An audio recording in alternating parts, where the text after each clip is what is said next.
Bulletin की शुरुआत करेंगे रायपुर से मिल रही बड़ी खबर के साथ, जहां प्रदेश चुनाव समिति का ऐलान हुआ है। प्रदेश अध्यक्ष दीपक बैज समिति के चेयरमैन होंगे। पूर्व सीएम भूपेश बघेल समिति के सदस्य होंगे। नेता प्रतिपक्ष चरणदास महंत भी समिति में शामिल है। टीएस सिंहदेव, ताम्रध्वज साहू समिति के सदस्य बने।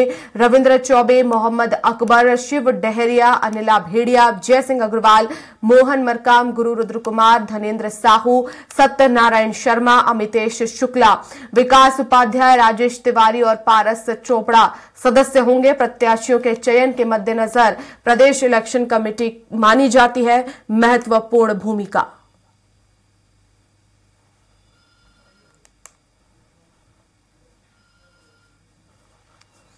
तो प्रदेश चुनाव समिति का ऐलान हुआ है। कई वरिष्ठ नेताओं को जगह दी गई है। प्रदेश अध्यक्ष दीपक बैज समिति के चेयरमैन होंगे। भूपेश बघेल समिति के सदस्य होंगे। साथ ही साथ कई बड़े नेताओं के नाम भी इसमें शामिल हैं।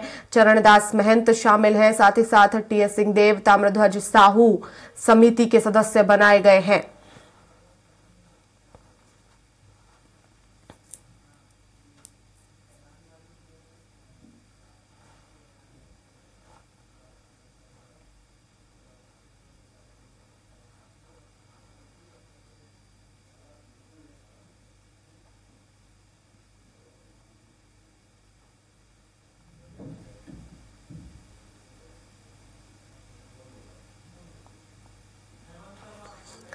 और इस खबर पर ज्यादा जानकारी के लिए संवाददाता हेमंत शर्मा हमारे साथ जुड़ गए हैं फोन लाइन पर।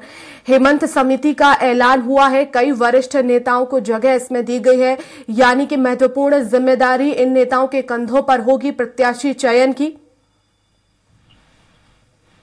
देखिए वर्षा, लोकसभा चुनाव को लेकर कांग्रेस ने भी तैयारी शुरू कर दी है और विधानसभा चुनाव में मिली हार के बाद कांग्रेस की कोशिश है कि 11 लोकसभा सीट में से अधिकतर सीटों को जीता जाए और लक्ष्य बनाकर अब उस पर काम किया जाएगा। नए सिरे से बूथों पर काम होगा और कुछ दिन पहले स्क्रीनिंग कमेटी का ऐलान अखिल भारतीय कांग्रेस कमेटी के द्वारा किया गया था नेशनल लेवल पर और अब प्रदेश चुनाव समिति का ऐलान यहाँ पर किया गया है और एक तरीके से इस समिति की भूमिका रहेगी खासतौर पर जो उम्मीदवार चयन है उस पर।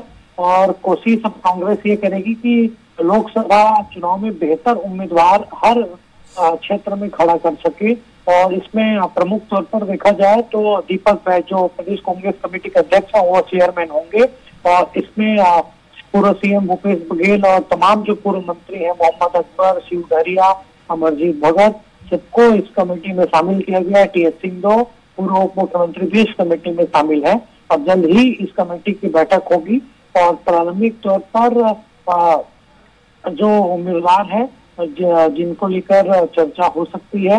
हालांकि बहुत सारे उम्मीदवार अब निकल कर सामने आ रहे हैं, लोकसभा चुनाव को लेकर दावेदारी भी कर रहे हैं और एक प्रोसेस है कांग्रेस में। उस प्रोसेस के तहत प्रत्याशी चयन को लेकर यहाँ पर चर्चा आगे होगी। बिल्कुल हेमंत, लेकिन अब क्या क्या भूमिका इनकी होगी और अब किस तरह के महत्वपूर्ण फैसले इनके द्वारा लिए जा सकते हैं?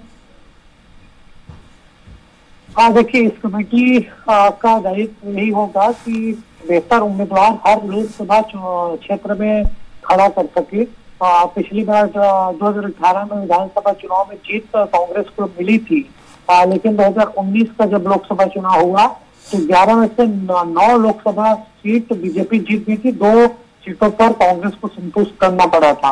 अब दोहरी चुनौती है, सरकार कांग्रेस के पास छत्तीसगढ़ में नहीं है और निश्चित तौर पर कांग्रेस ये चाहेगी कि जो 2 का आंकड़ा है फिलहाल उस आंकड़े को बढ़ाया जाए और कम से कम 5-6 सीट जीता जाए ताकि आगे चलकर कार्यकर्ताओं में निराशा न आए और एक रिचार्ज होकर फिर से कांग्रेस संगठन खड़ी हो सके। बिल्कुल हेमंत, बने रहेगा खबरों पर, आगे भी अपडेट्स लेंगे।